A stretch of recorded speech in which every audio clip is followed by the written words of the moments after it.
In Christ's name I pray. Amen. Amen. Roxy, you want to lead us in the pledge? I pledge allegiance to the flag of the United States of America and to the republic for which it stands, one nation, under God, indivisible, with liberty and justice for all. Thank you. We want to introduce the elected officials real quick. We're not going to spend a lot of time because we want to give our speakers as much time as we can. Panky, our new property assessor. Senator Mike Dale. County Exec Robbie Hatcher. Our State Executive Committee, John Stanberry. Our State Representative, Dan Howell. And County Commissioner, Dewey Esplanade. Judge. And judge. And our judge, Kirkland Townsend.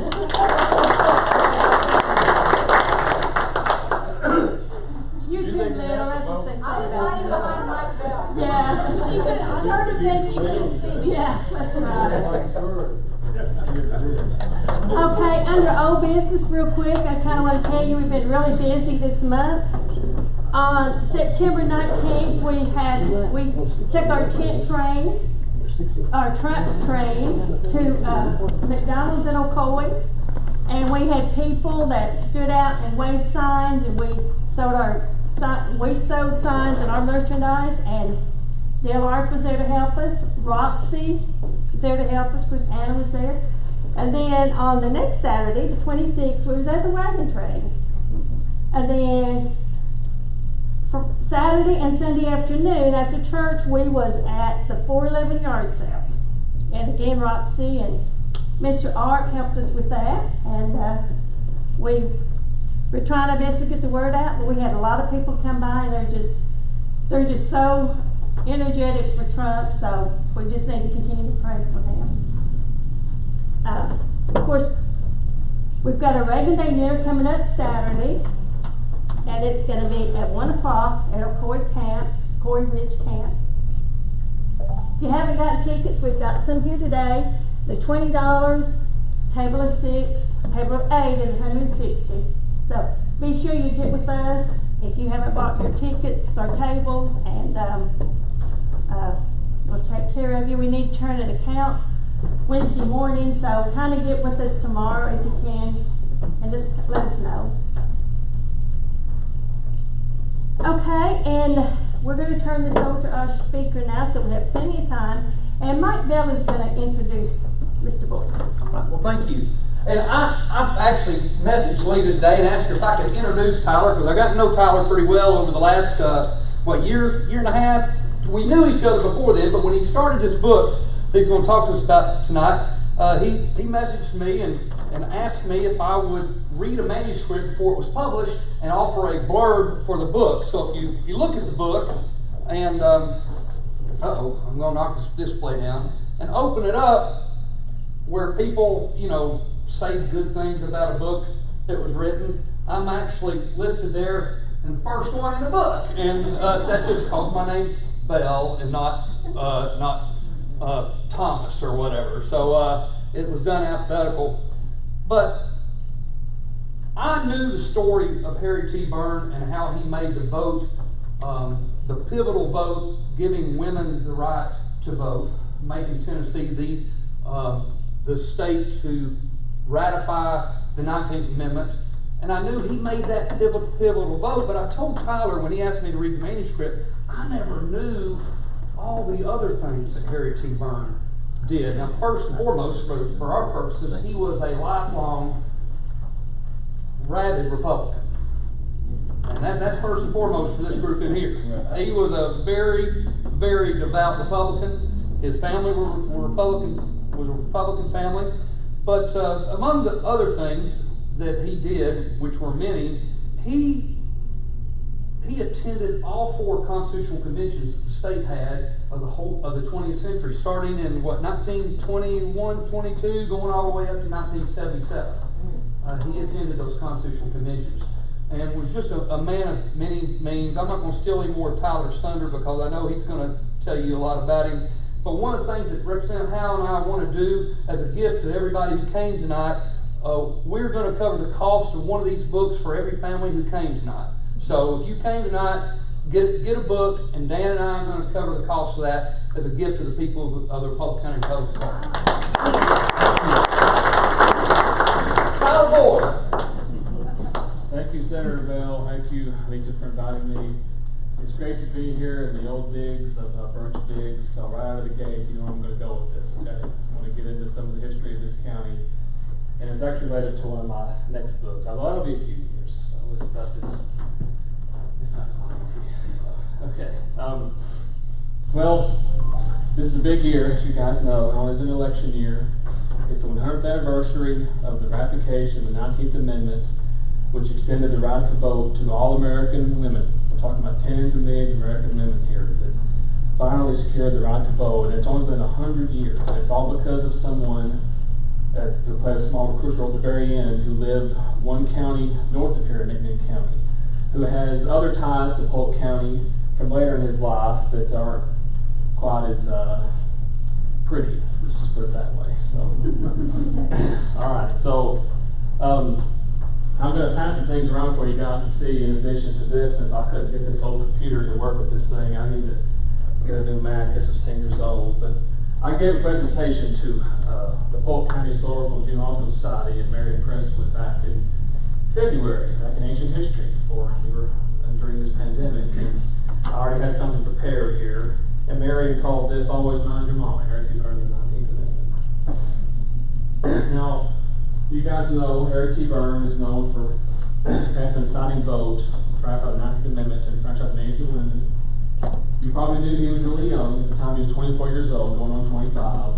And who here has heard about the letter from his mother, Fed Byrne? Okay, that's another one of the more beloved parts of the story. So that's the surface level stuff that, you know, Senator Bell knew and I knew just a few years ago. I didn't know much else either.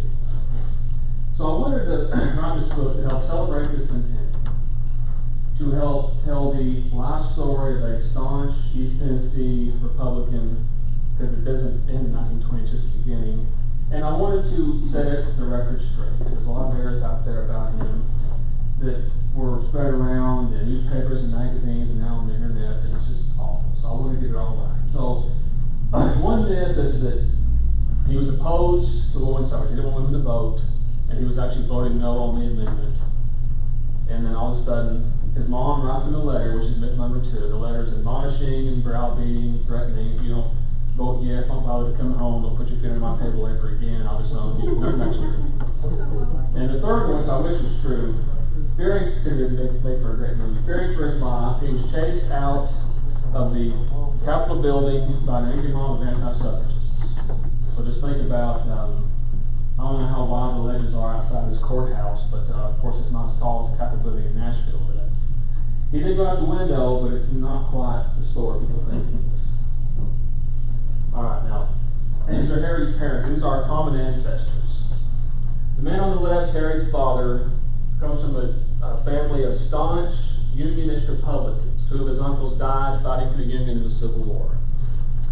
And you'll see on the right, Harry's mother, Feb Ensminger, of German extraction. The Germans were probably from Scotland or Ireland, we don't know for sure. She was from a family of unreconstructed Democrats, which is as terrifying as it sounds. And her father was a disabled Confederate veteran. He somehow managed to have children, but they put that aside. They got married in 1894, and they raised their family in the early 20th century to put that behind them and make the country better.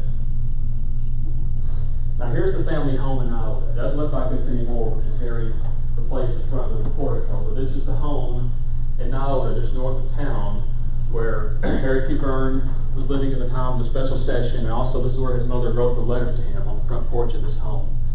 You may have seen you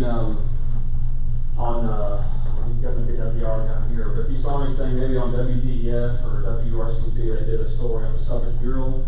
They might have mentioned or shown this house, I'm not sure, but if you guys ever go visit it, the owner is very proud of it. He's not in the family. He bought it from Harry T. Burns Jr., but he's very proud.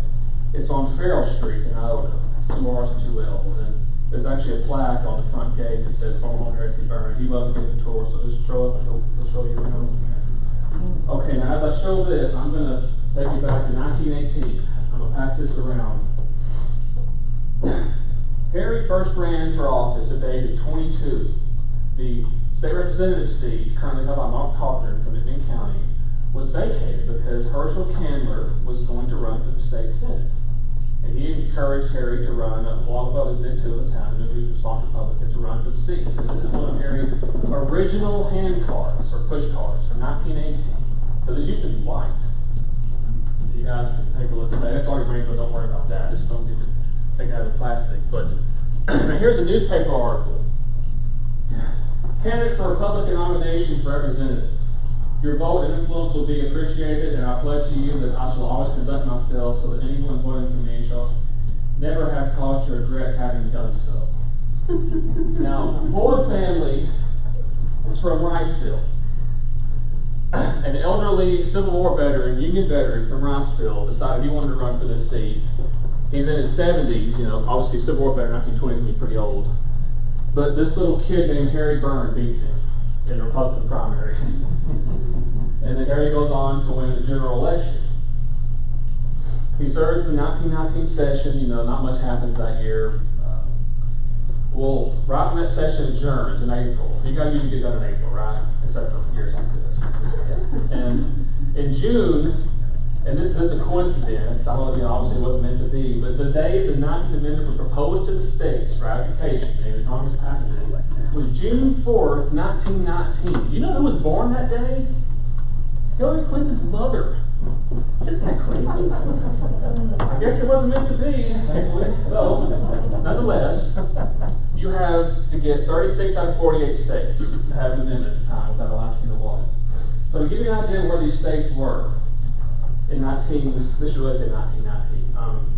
you can see the states out west, they're very pro-suffrage. They gave the right to vote to women on their own, like a lot of state governments can do. But in the southeast, obviously, it's a different story. In the northeast, it's kind of a mixture. So, by August 1920, the west, the midwest, and some of the northeast had already voted yes, but the southeast wouldn't go for it. They have, I think, Delaware and North Carolina and Tennessee that not to do this by the summer. Delaware says no in June. So, August of 1920, the special session begins. Of course, everyone knows about the Tennessee State Capitol. It's antebellum, pre-Civil War. Harry leaves Iota, planning to vote for this amendment, and he arrives in Nashville, and all of a sudden, telegrams come in. So, Senator Bell and Representative Howell, and I'm sure some other elected officials here, you guys are, reading, I'm sure, angry emails, Facebook messages, text messages. Well, he just had telegrams and letters he was reading. And the most prominent people from his constituency, the Republican Party chairman in McMinn County, named D.J. Hornsby, said over 90% of your friends do not want this amendment. The chairman of the election commission at the time was a Democrat, because at the time, South Tennessee was blue. He said, I've canvassed over 500 of your friends, none of them want this. And then the county judge, a man named Sam Brown, said, I just dismissed court. This guy literally dismissed court to have a meeting on suffrage. And he said, everyone here was right up against it. You need to find a way to get out of this. I'm not telling you to vote no, but find a way out of this. You're going to get voted out. So Harry's been lied to, because the most prominent constituents telling you to vote against this thing. But in reality, McMinn County was split down the middle on this issue. It really could have gone either way. Just like in the Civil War, Fulton County was very staunchly Confederate, but McMinn County was about, I think, 1,000 voted in favor of the Union and 800 Confederacy. So it's pretty split. Now, we get to Senator Candler. He has a really important role here. I didn't know about him until I did my research. He's buried behind the Food City in Athens, which is kind of funny if you want to go thank him for what he did. But, thank you. I'm glad he gave his speech. It was a very offensive speech, but it really inspired my great great-grandmother fed Byrne to write this letter. Because, Harry had one brother, Jack, who was my great-grandfather. That's my connection. So, Senator Chandler is a first-term senator from Athens. He's actually not from this district. He's from North Carolina, so he's a transplant.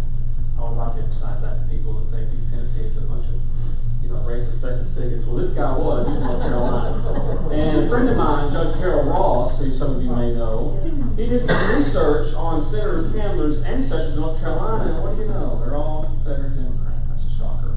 He wanted to run as a Republican and be kind of get elected, and he didn't. So, he gives a speech in the state Senate, and that, I guess that was smaller than the House chamber. And they're having a vote on the 19th Amendment, and it passed 25-4. And he gives a speech explaining his vote, and he gives a very racist and sexist speech, which now would get him thrown out, thankfully, but back then it didn't really, offend anybody except for Harry's mother. And she reads it in the papers, because she's reading the Chattanooga Times, or the Chattanooga News, Knoxville Sentinel, and the Nashville Tennessee, and not just the Tennessee, you guys know. So here's Harry's mother, and I'll pass this around too, if you guys want to get a better look at the back or something, pass that back, please. But Harry's mother, Bevan Springer Byrne, college educated, went to Tennessee at the time, Grant, now Tennessee Western University. She worked as a teacher. When my great-great-grandfather died in 1916, she was left with 3 kids. She didn't get to inherit the farm and then that big old house she saw because he had no will. He's only 50 years old and she's in her early 40s. And so the county government, the county said, okay, we're going to give the property to your sons. It's a man's world. So she's a farm manager, very successful farm manager. She can't vote. She pays the taxes though, and her farm hands, a lot of them can't even read if they're voting. So she's obviously very opinionated on this issue. Here's a good picture of her letter, and I'll pass this around too. This has 2 excerpts from her letter that mention suffrage. So I'll bring this over here to your side.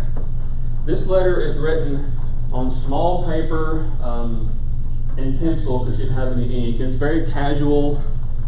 Has a lot of chit chat about stuff going on back home in Iota. Labor Day plans and who bought whose farm and the weather and all that kind of stuff. But she works in her suffrage message. If you look at this one, you'll see on page 2, she says, "We're on over suffrage and don't keep them in doubt." And she mentions Chandler's speech and how that inspired her to write the letter. And on page 6, she says, "Don't forget to be a good boy and help Mrs. Cat with her rats." Now that's referring to Carrie Chapman Cat, the tree grandmother Susan B. Anthony. Carrie Chapman Cat was actually her heir. Susan B. Anthony didn't have any children, so she had all of her suffrage workers were called, they called her Aunt Susan. So her favorite niece, if you will, was Carrie Chapman Cat, who became a second-generation suffragist. Okay, now, when Harry is in the House chamber, I'm going to do this for this. Okay, just pretend we are in the Tennessee House chamber. Harry walks on to the floor wearing his jacket, and he has a red rose in his lapel. And you guys probably know red rose meant you were against suffrage, yellow meant you were for it. Well, to get everyone off his back, he decided, okay, I'll just wear a red rose, so all these people will just leave me alone, because I'm not a mentor and stuff, or against it. So he's thinking, we can table this thing, and I can just ride out the storm and go home and get reelected and not have any controversy. They have a vote on the amendment. 3 members are missing, so it's 96 members in attendance, and there's a vote to table. Just to put it on the table, we'll get until next year. That wasn't going to happen. They were never going to come back to this. It was now or never. And if this state didn't do it, no one else would. He votes yes to table it. It's tied 48 to 48. And they have another vote, and it's the same, 48 to 48. It's a tie. So the House Speaker, Seth Walker, who by the way went on to practice law with John J. Hooker Sr., I believe his late son, was a perennial loser for Tennessee governor. He said, okay, we're going to vote on the merits of the resolution where it actually matters. Straight up, down, yes, no vote. And that's when Harry realizes, without me, this is going to die. Why not go ahead and vote for what I plan to vote for in the first place? Follow my mother's advice. And if I'm voted out, well, that's okay. This is the right thing to do. So he breaks the tie. And it's pandemonium in the House chamber. And I want you to have a photograph of that. And just imagine the two galleries. You have suffragists wearing their white outfits and their sashes, and they're draping banners down from the gallery, and they're throwing yellow roses in the air. You just can't hear yourself think. Harry wants to get away from all that. So he does go out the window. This part is true. However, he's not chased by an angry mob. What happened was the Governor Albert Roberts said, I'm worried about Burns' safety. I want to make sure we keep an eye on him. So the sergeant at arms are told to watch him. And he says, I don't want to be watched. I want you guys to leave me alone. I want to be under house arrest. Harry Jr. said, my dad hated the idea of being babysitted. So Harry Jr., old bachelor, only child, he spent many years trying to debunk this, and hopefully the book can do it. And what really happened is still not 100% because the elder Harry and then the younger Harry Jr. and the newspapers all conflicted. It got me nuts. But the point is, they said he didn't want to be guarded, so he went out this window, he shimmied along his 18-inch legs to the old state library room, and he hid in there for a little while. And his son says he left the book in quietly. He says he got chased again by Sergeant Arms down the hill to the Hermitage Hotel. And the newspaper said, oh, this happened on a different day. It's driving me crazy. But the point is, he was not chased by a mob. Harry T. Burns Sr. never said he was. His son flat out denied it. There's no contemporaneous evidence from 1920 saying that it happened. So there's elements of truth to all these stories. My favorite telegram from the congratulatory telegrams. Voting for suffrage and roll of your name among the immortals. Stand firm. This is an Athens businessman who knew Harry had just done something quite amazing. He was going to be forever moving forward. Now, if you look at his marker in the tenant at the, I can pass this around to if you guys want to see. This is online, but this is Harry's above right, and you can see there's a sheet of telegrams and letters in his left jacket pocket. He's shaking hands with suffragists the next day. This is a very staged photo. It's nothing spontaneous here. They're all politicians. So, Harry is, most people think Harry's done. If you look at his marker in the OTA, it says, yeah, he was in the state senate, state planning commission, delegated to country conventions, and that's all I ever thought there was. I've never seen that when I was a kid. Well, when I did this research, no one had ever really dug into that, and I discovered that his career in 1920 was just getting started. Now, he's never going to top in franchising, again, small, crucial role, because the suffragists worked for this for many years, the women that protested peaceably and marched and lobbied, gave speeches. They made it happen. He played a small role at the very end. He's just getting started in his career. So, 1923, he studies for the bar exam, doesn't go to law school, and becomes an attorney. He goes to Rockwood for a little while, then he goes to Sweetwater. In 1930, he runs for governor, and unfortunately doesn't even come close to winning. He went against the establishment's pick out of Memphis, and of course Boss Crump, and was involved in that too a little bit, I think. But back then, Republican was going to win anyway, especially with the Great Depression with FDR coming in there. So, and then he takes a break from politics for a little while, and he's working as an attorney during the Great Depression, trying to help a lot of people get by in that time. And he goes back to working for the railroad in World War II. He did that when he was before he was a lawyer. Well, he makes a return to politics, elected politics in state Tennessee in 1948, and that's only possible because of the Battle of Athens and the Battle of Polk. Now, right here is from his state senate re-election campaign in 1950. What I liked about it, he served 2 terms in the House and he walked away. He served 2 terms in the Senate and he walked away. And then the convention for the Constitution, he did 4 times. That's a little different. That's sort of an episodic thing. But, he gave someone else a chance. And when he was there, he accomplished significant things. So, to give you an idea of what was going on here, a lot of you probably know this, but in McLean County, there was a machine, a Democratic machine, that had been in power for 10 years, 1936 and 1946. They were closely aligned to the Birch Biggs machine or organization, or whatever you want to call it around here, depending on what you believe on that. And they were both, the Cantor machine in McLean County and the Biggs machine in Polk County were both closely tied to Boss Crump in Memphis. And you guys probably know, Boss Crump owned the state of Tennessee back then. He controlled a huge block of voters in Shelby County, so he's already about halfway there anyways for getting majority votes for governor and senator. And he has enough legislators, you know, on his payroll there. He has some buddies over here in East Tennessee. Nashville hated the guy. Can't blame him. Even the National Democrats hated Trump. So Harry didn't get elected this time because it was a Democrat machine. And a bipartisan group of 3 Democrats and 2 Republicans in the Battle of Athens ran for office, and they had to do a little shooting to get the ballot boxes back and count to see who actually won, but thankfully they proved that they won, and it inspired Polk County to form the Good Government League. Now this didn't turn out quite as well as Athens because that battle in 1948 had some casualties, and the group wasn't really veteran-led. At least there were veterans in the group, don't get me wrong, from both parties, but the leader was a man some of you may have known or known of named Bob Barclay. And he was a Democrat who became disaffected with Birch Biggs, and he took over this GGL group.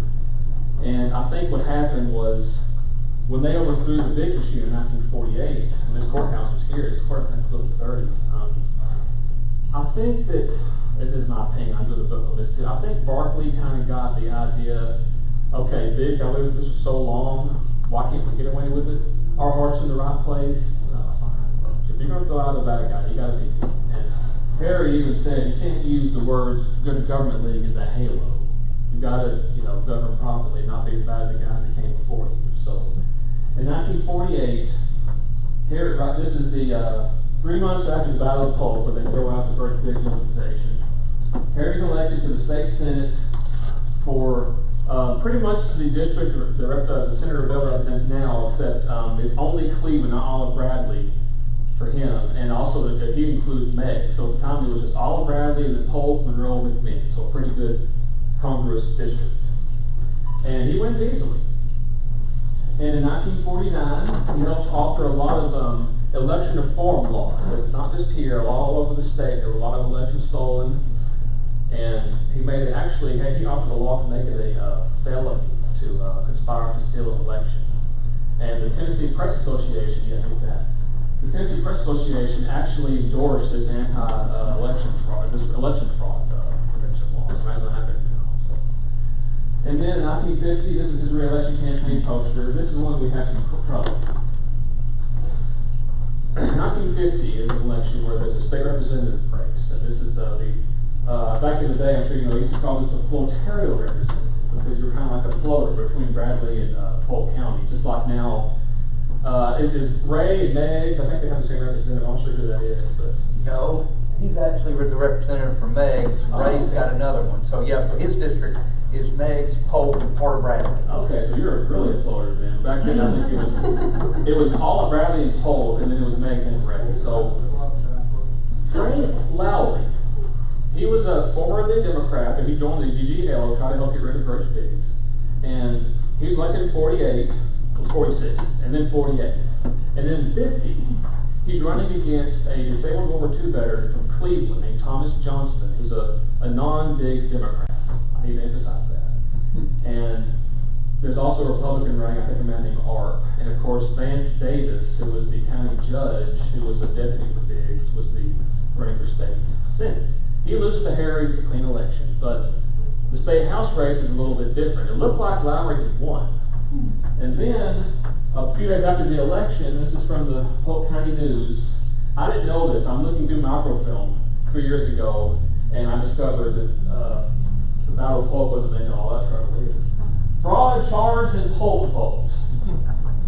November 1950. And I know that there's still some families now that won't talk about this. I understand that it's, some of it got pretty personal and violent, but what happened was, this is the state legislature investigated this. We're talking about a democratically dominated state legislature back in the South states.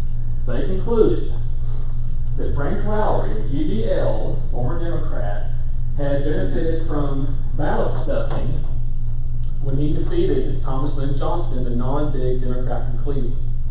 So they actually kicked him out of the legislature. I think it was one of the only times in Tennessee history. And they seated Thomas Lynn Johnson in his place.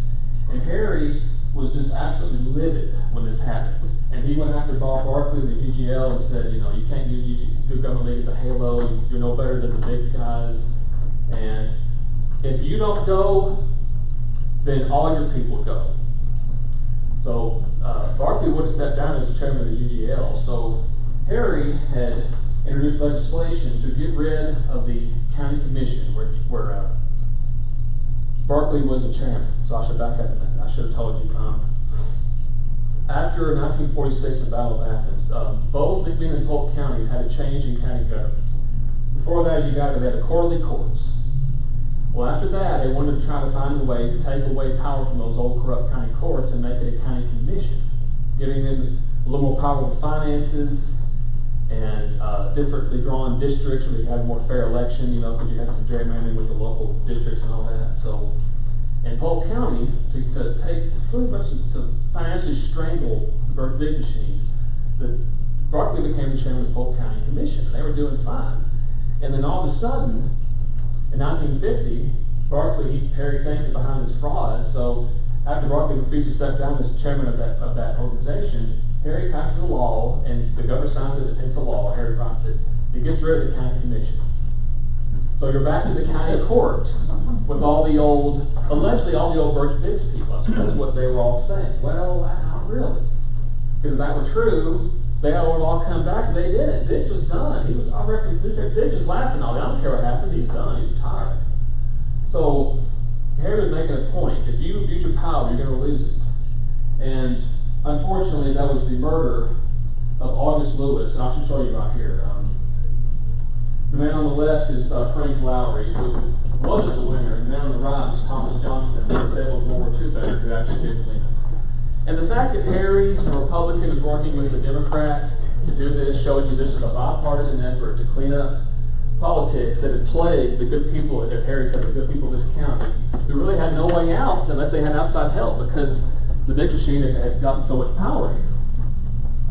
And thankfully, the GGL was stopped before they got to be just as bad as Biggs was. And of course, August Lewis was a former Biggs deputy. Like a lot of Democrats, he became disaffected with Biggs, joined the GGL. And then he was on the county court in 1951. And he got sick of GGL's crap and Barclay's crap. So he goes back to the Democrats. Again, the non-Biggs Democrats, okay? And that county court was, I think, the GGL had a one-vote advantage. So the GGL did not want any governments to happen here. So they actually blockaded this very courthouse back in 1948 and prevented the county court from meeting. And the sheriff, John Edwards, who replaced Birch Biggs, apparently, I've been told, he didn't really do the best job at breaking that up, because you can peacefully protest, but you can't block privately. You can't block business from happening. I want you to realize that now. So he didn't do his job, so there was anarchy here. They don't realize that now. Yeah, it was anarchy in this county because the county court couldn't meet. So they finally reached a truce, and August Lewis got home from dinner with his family who lived just outside of town here, and someone came out from the bushes behind his house and shot him with a shotgun, and he staggered into the house, and they took him to an ambulance to Athens. He died on the way, and that created a open seat on the county court. It was a 3-3, and they did one more. They had a new election. What do you know?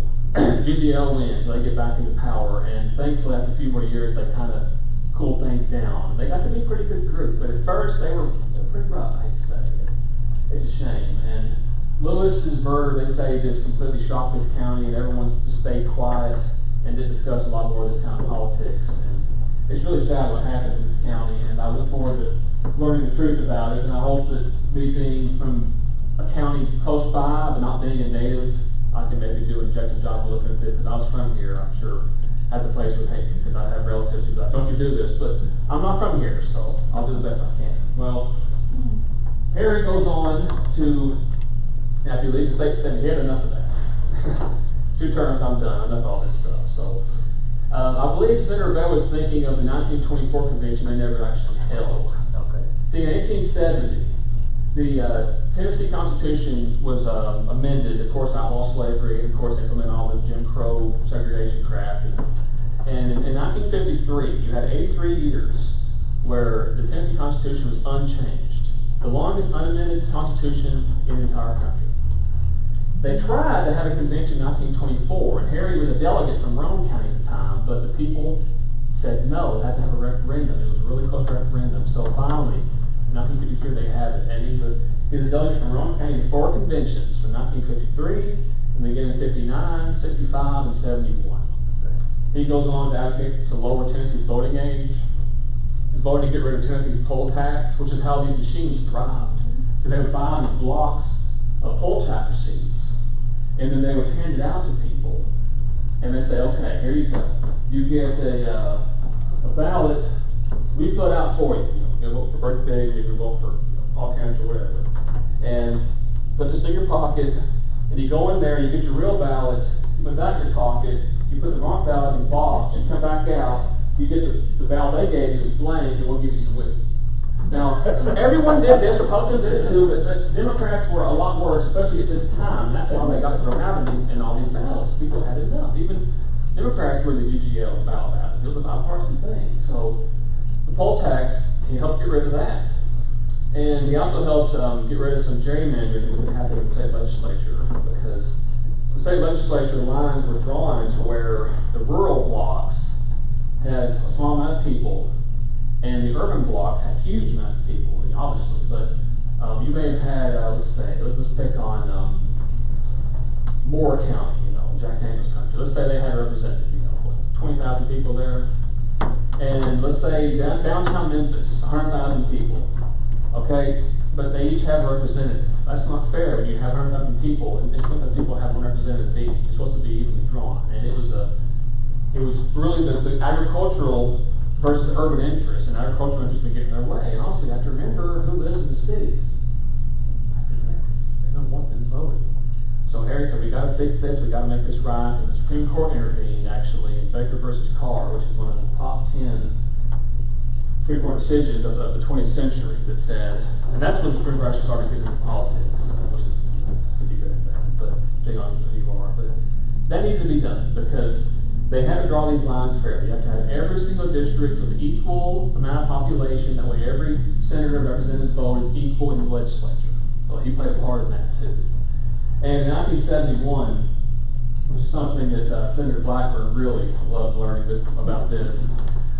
This convention was kind of boring in 1971. The last one he did before he died. They were in Nashville to do something for the Constitution to make sure that the property tax rates for utilities were not too high or too low. I don't know what that means. But the point is, he was there. Somebody from Memphis, big surprise, decides they want to bring up something that was actually illegal, because when you have a convention, back in those days, you had what's called a call. And the call has specific topics to be debated on. And this call had property tax. I know, but still, that's what they were doing. So they brought up a state income tax. The head got up and said, this is not in the call. If you consider this, it would be illegal. And he's actually quoted in several newspapers as having stood up against an attempt to get a state income tax back in 1971. And you guys probably remember, they were trying to do this as recently as early 2000s, Governor Sundquist. And I was in high school. And when Senator Blackburn learned that, her eyes lit up. She just loved that. She was one of the people in the state legislature who was against that for so long. So that's really the end of his career. He goes all the way from 1919 to the State House, 1971 at a convention to the Constitution. A really remarkable career. In and out of office, doesn't stay one place too long, and never has his eye, except for that one time running for governor. Never has his eye on Congress or the Senate or anything big. He keeps it local, makes a big difference. And people need to realize that. His deciding vote started an amazing, influential, remarkable, and impactful career in state government. And he's able to accomplish these things because he realized how important local state government is.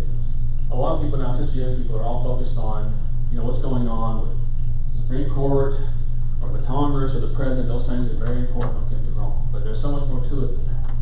Your local taxes, your business climate, your schools, your infrastructure, your elections, your voter qualifications, early voting, absentee versus mail-in ballot, all that stuff is determined right here in the local and state governments. And he realized that. And young people need to realize, that's how these things are supposed to happen. And if he can run for office, you can. You can get more young people in this party running for office and voting too.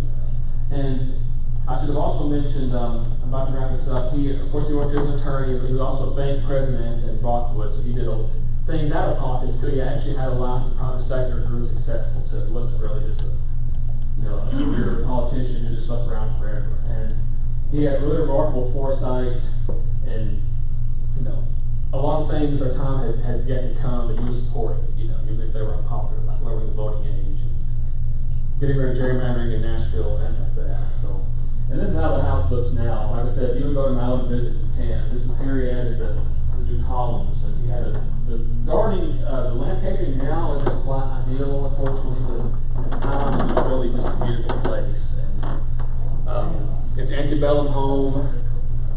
And this is the home where his mother wrote the letter where he passed away. So we have this amazing piece of living history right here in this part of Southeast Tennessee. And a few other things you guys may not know. In addition to the things I mentioned, there's one more thing. He voted for not one, not two, but 3 federal amendments to the U.S. Constitution. He voted for one before 1920 and one after. How many state legislators have the fortunate opportunity to vote for one, much less 3? He just lived in that time, because in my lifetime there's been one. The 27th, which capped Congress's pay raise, thank goodness. And in y'all's lifetimes, most of you, the 27th Amendment, or 26th Amendment in 1971 was lowered the voting age, and that's all that's happened in most of our lifetime. That's it. That shows you how rare this is. But he had the opportunity to vote for 3, which is really incredible. And there's a video I recommend you guys check out. If you type in Suffrage Coalition on YouTube, it's a YouTube channel, Suffrage Coalition. They have one video. It's a 2-minute video of Harry T. Byrne from 1970. He's wearing a gray, almost like a window pane suit, and he's lost some hair, not too much, and he has like thick. His glasses have like a black crosshair with no frames at the bottom, and he's talking in 1970 for the 50th anniversary of the 19th Amendment, and he doesn't express any regret for what he did, even 50 years later. And like Senator Bell said, he remained a staunch Republican to the day he died. And there's another thing I want to show you guys too. I'm just going to ask you to leave this up here, but whenever you come up here, if you like, there's a stamp. There's actually been stamps issued every quarter since 1945, and then 1970. In 1995 and now 2020, the U.S. Post Office every 25 years commemorates the 19th Amendment. And Frances Powers, former postmaster in Niota, a member of the Pittman County Republican Women, from a strong Republican family out of Inglewood, she generously gave this to me and has all 4 of the stamps with cancellations on them. Because Tennessee and Niota is very proud of the role that they played in this. So this is something, for Niota. This is something for all of East Tennessee. And we're all very proud of it. So you guys can look at this while you're up here. And I feel like I had a picture of some Polk County folks. I guess I forgot to put those on there. But anyway, that is one of my next projects. My next book's actually about an objective journalist. Yeah, they used to actually be around. Who has an amazing career in the 20th century, covering a lot of things. And I fell in love with her when I found her quote where she said, this is 1974. She said, today's reporters are lazy and they shouldn't have a cause with all of you. So I'm writing a book about her. And then after that, I'm going to do the book about Polk County politics. I'll do the best I can to remain objective there. But it's a story that needs to be told. And another plug for someone who's going to be a friend of mine is there is a book about the Battle of Athens by Steve Byron, written back in the 80s. And the dust was still settling big. You had a lot of people still around who kind of had skin in the game. But now, it's been 70 plus years. I think every participant has passed. And he's from Arizona, no axe to grind, no local biases, and he's got a book coming out on Election Day called The Fighting Bunch, The Battle of Athens and How World War II Veterans I forgot the subtitle. It's the only successful armed rebellion since the Revolution. It's going to be in every bookstore in America because he has a New York publisher of, I think it's St. Martin's Press, and it finally tells the truth about that event. And it's the fact that it comes out on Election Day and it's about voter fraud involving mail-in ballots. It's just, oh my gosh, I'm not looking forward to how it's going to turn out. But hopefully I'm wrong. But it's just amazing timing on how that book comes out at the same time as this year's election with some issues with mail-in versus absentee, which of course is a huge difference, as you guys know. So check that out. But I have books up here for sale. Yeah, remember, Dan and I just... I appreciate that. Yeah, thank you so much. I'll be happy to personalize it to anybody you like, and I'll sign it. And I also have some other things here if you guys want to get a bookmark or a postcard or a button pin too with some quotes from my great-great-grandmother. And you can look at this envelope up here too. Look at these great stamps. And that concludes our presentation. And I thank you all for attending and for your time and your attention. I'll be happy to take any questions. Thank you.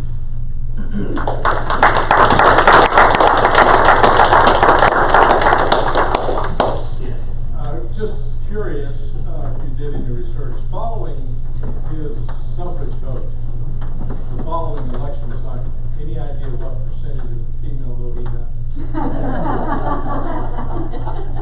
A lot. I should have mentioned 1919, it wasn't that long. There was a limited suffrage bill because states had the power to determine the voter qualifications, and they passed in Tennessee a limited suffrage bill which extended the right to vote for women for president, which wasn't happening that year, and mayor, municipal stuff. So there was a mayor's race in Athens in July 1919, and Senator Camden was trying to double dip. He was in the state senate running for mayor of Athens. He was running, obviously an anti-suffrage platform, and another man named Ralph Knight was running a pro-suffrage platform, and Ralph Knight won that election by 27 votes. Well, we know that 49 women voted in that election because it was the first time that even women in County had ever voted. And what they did, they made the women, I'm only glad because we know what this great story, they should have done this. They actually made the women put their ballots in a separate box, and they told who voted for who. Super ballot is out, But I'm glad they did that only for one reason. We know that 49 women voted against him. So we had a strong sentiment of women supporting suffrage in Indiana County. And then, when he's running for re-election, in the fall of 1920, he's actually having to do something Republicans don't have to do. He's having to actually go out and campaign hard. And the Lincoln County Republican and Democratic women, or whatever groups they had back then, actually campaigned for him. Both parties got out and helped knock on doors for him and advocate for him. I think Dean of Tennessee Wesleyan, or his wife was a Democrat, and she helped campaign for him. And there were articles about all the women supporting Harry T. Byrne. And in election day, they found out that he was elected by 285 votes. He got 2,400 some odd, and his opponent got 2,100, I think. So fairly close, 5, 6 points. Not too strong, not really a squeaker either. But okay, he wins by 300 votes more or less. In October 1920, when they had registration for the general election, 900 women registered to vote in the county. When they had 25,000 people at the time. So that obviously put him over. Yeah. With that many women registering to vote, and I'm sure a strong majority of them voted for him. And he always gave them credit. Tyler didn't also, this is part of the story that I thought was very fascinating.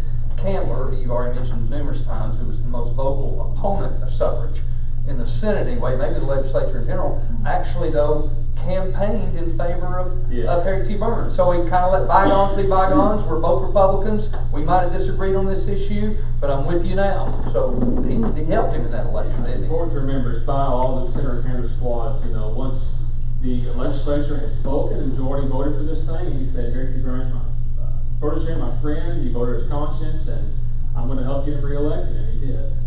And Senator Candler went on to serve in office many more times, and I have to find out too, did you know no one ran against him that year? Yeah, I remember that. Yeah. He represented, give you an idea how bad these legislative districts were drawn back then to favor the Democratic Party. Bradley, McMinn, Rowan, and Anderson was the senatorial district.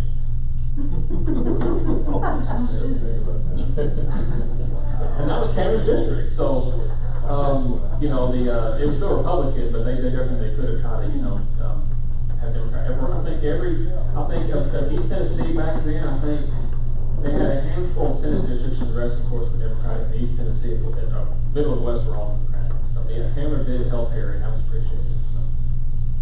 So. Any other questions about? Yes, sorry about that.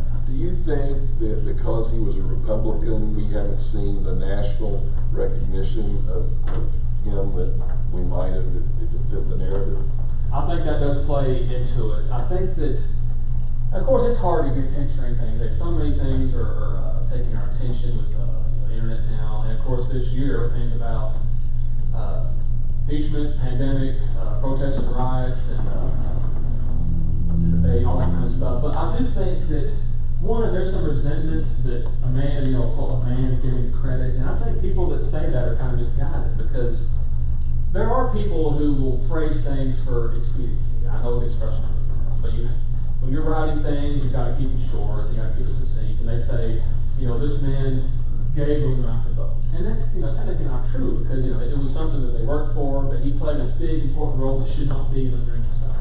So that's one thing that kind of gets them offended, and I'll try to clear that up. It's a small, crucial role in voting for this. But also, something that happened, like nationally, but what happened in the state library recently, and thankfully Senator Bell helped take care of this, the state library's Facebook page back in June, there's no anniversary for anything suffrage related in June. There's literally nothing. What do we have then? Father's Day? Oh, we have. They have a post sometime in mid-June that said, and normally I wouldn't care. There's all sorts of kooks on Facebook put whatever they want to. But this is the official state library Facebook page. It's just an official record keeper. And they say, actually, contrary to popular lore,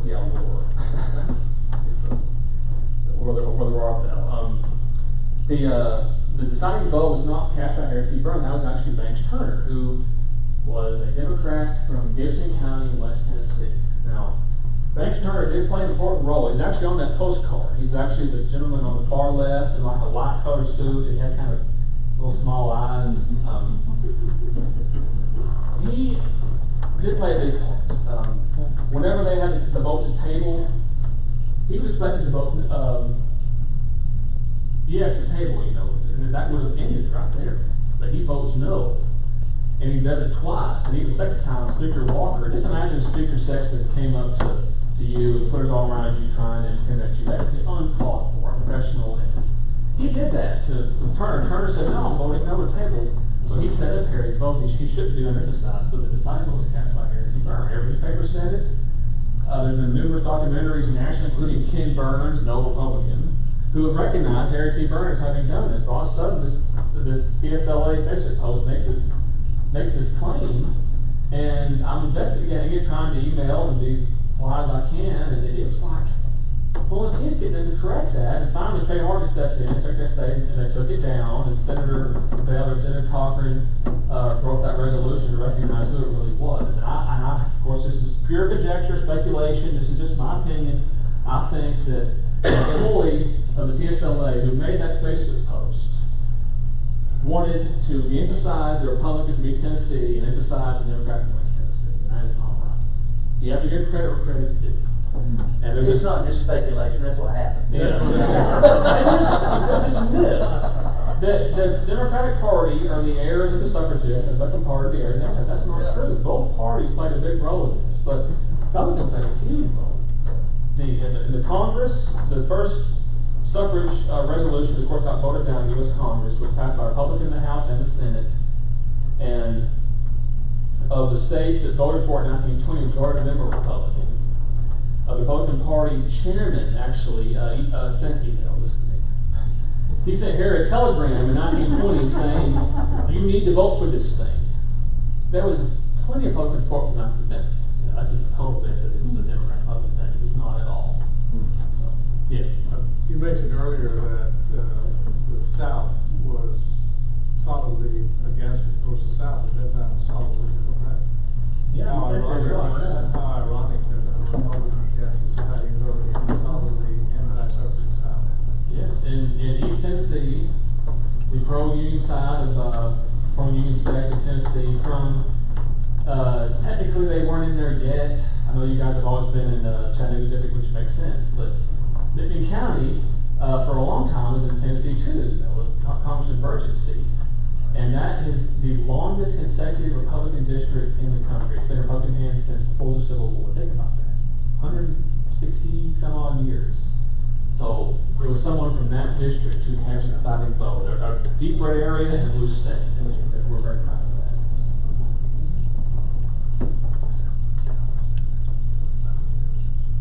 Any other questions or comments? Well, I appreciate that. Thanks for being here tonight.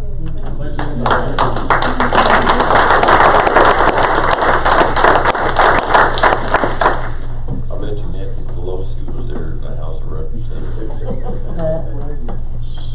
Okay, be sure to come up, and if you get your book, if you want him to autograph it, he'll be glad to. Our next meeting is going to be November the 2nd. That meeting will be in Ducktown. The Republican women meet the third Monday of each month here at the courthouse. So I'll get you an email out about who's going to be our speaker and whatever. And don't forget the Broken Day dinner on Saturday. And just give Mr. Board another hand.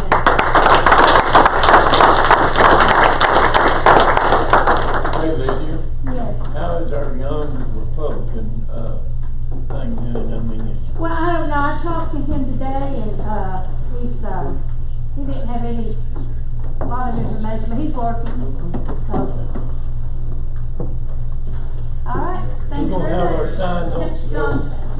I just wanted to tell y'all, especially when you watch these polls, I talked to the state party chair this weekend. The internal polling looks different. And, you know, these races are all going to say that, but their polling looks pretty good in some of these swing states.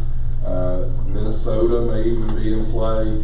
The biggest thing too, like in Pennsylvania, the Republican Party of Pennsylvania has out-registered the Democrats with new voters to the tune of about 100,000 people. They've registered about almost 200,000. The Democrats are below 100,000. So, you know, I'm saying my prayers and worried to death, but some of the polling, this poll that came out today, the NBC News poll, heavily overweighted the Democrats, and they play with those polls like that because they want to get people discouraged. So internal polling looks better. The registration numbers in multiple swing states. Biden's people are scrambling right now to put people on the ground. The Trump people have been on the ground for about 8 months. So say your prayers, but have heart. All right. Thank you. do we have our signs on sale tonight? I have some in the car if anybody wants them.